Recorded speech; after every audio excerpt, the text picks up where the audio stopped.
দুর্নীতিমুক্ত হয়ে সৎ মানুষ হতে শিক্ষার্থীদের পরামর্শ দিলেন জাতীয় নাগরিক পার্টি এনসিপির মুখ্য সংগঠক হাসনাত আব্দুল্লাহ।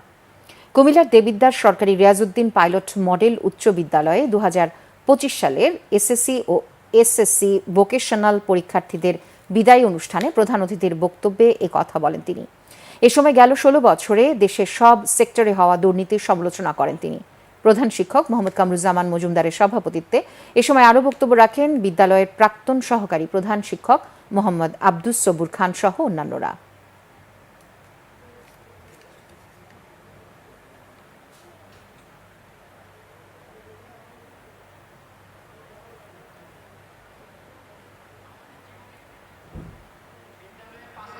তাদের প্রতি আমরা কৃতজ্ঞ।